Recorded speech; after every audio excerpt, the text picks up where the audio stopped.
Good morning. We are extremely pleased that you are here. It is good to come together for the purpose of co-creating. Do you agree? Yes. Co-creation at its best. We see you have dragged your physical bodies here, and your inner beings have come along. The room is more full than you know. Do not tell the fire marshal. Oh, they're a perfect number of physical bodies. We're talking about how crammed the space is with the rest of us. Eager to play with you, eager to remind you that we are always around you, eager to experience your now with you, your powerful now. The moment when the convergence of you and all that you are happens now, not just in this room, in every now. You are extensions of source energy, equal partners in this non-physical consciousness, playing your part in this leading edge contrast in order to come to new awarenesses of more and of better. And as life causes you to focus yourself into those awarenesses, into those new desires, then your inner being, that non-physical consciousness, moves forward with you immediately into your newest idea. Moves forward immediately into your newest idea long before you move forward into your newest idea. You often have a sort of gap. The rocket of desire shoots forth. Sometimes you're not even aware that it has happened because you're still beating the drum of what has caused you to know that you want it. But it has emanated from you just the same, and it has begun its own attraction power on your behalf. So when you ask for anything, no matter what it is, it begins to become immediately, and your inner being stands with it and holds the vision of it, holds the knowing of it, holds the expectation of it. Some of you are becoming aware of the most powerful law in the universe, really the only law that we talk much about, and that's the law of attraction. And as you stand in your physical body, you're becoming more and more aware that you get what you think about, you get what you talk about, you get how you feel, because through life and through observation you practiced thoughts, and those thoughts become beliefs, and those beliefs become your point of attraction, and your point of attraction is represented in every aspect. The way you feel just keeps showing up. If you're confident, it shows. If you're afraid, it shows. If you're a worrywart, it shows. If you are strong and secure and stable, it shows. If you believe in well-being, it shows. If you believe in not well-being, it shows. In other words, you get what you think about, whether you want it or not. In the early days, Esther argued with us, but Abraham, this thing that you don't think I should be thinking about is a true thing. So shouldn't I give it my at least courtesy? Shouldn't I at least be willing to be objective enough to acknowledge its reality? And we said, yes, of course, if you want it to be your reality too. If you want to practice the vibration by observing something unwanted until that's what you're emitting, and so that's what you're attracting, then of course you have the freedom to do that. But if we were standing in your physical shoes, we would not be giving any air time, which means any attention time, which means any vocal time, which means any conversation time to unwanted things, because that's how you keep them coming. You've been listening to us for a while? We can feel that you have. We can feel a strong basis of understanding in this room. And therefore, we think it's time to just move on into some new things, don't you?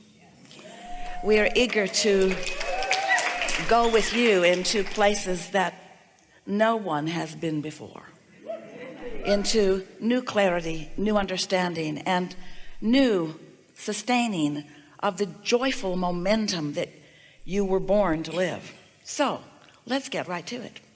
What are you important to you? What do you want to talk about? Thank you, Abraham. Today is my 40th birthday.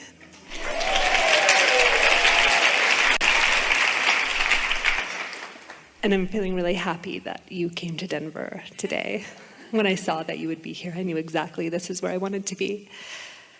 And I have a lot of questions. We were thinking about making fun of how old you really are.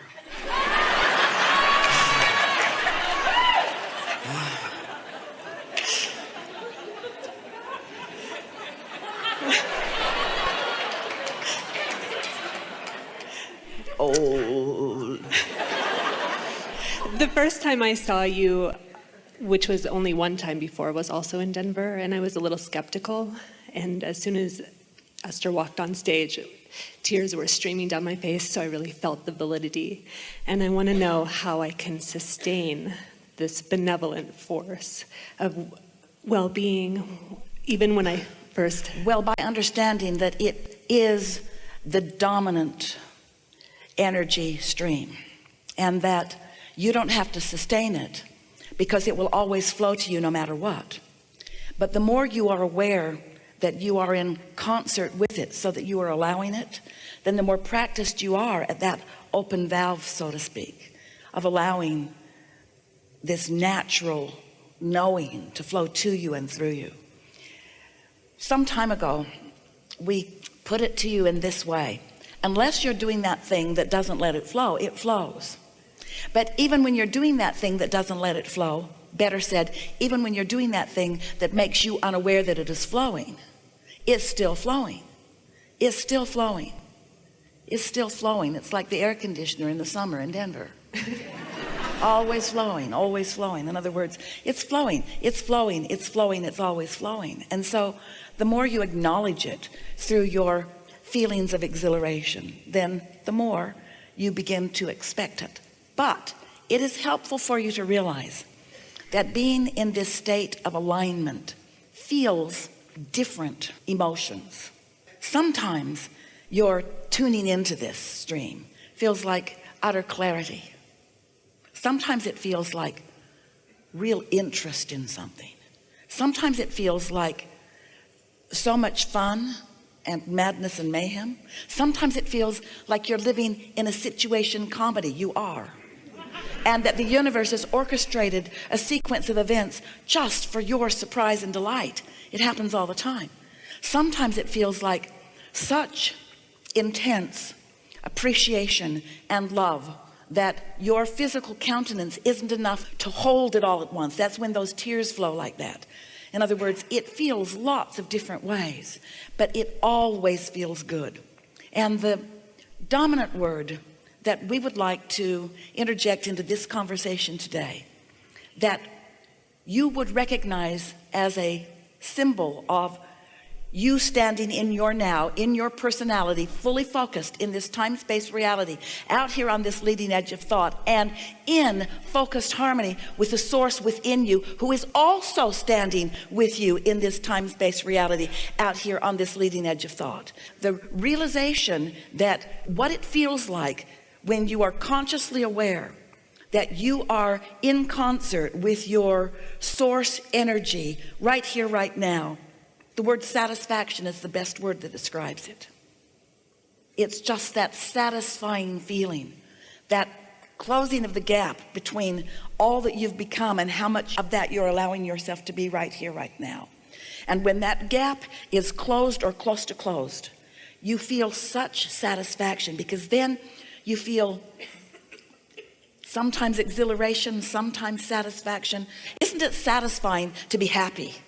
Isn't it satisfying to have a new idea? Isn't it satisfying to see someone you love thriving?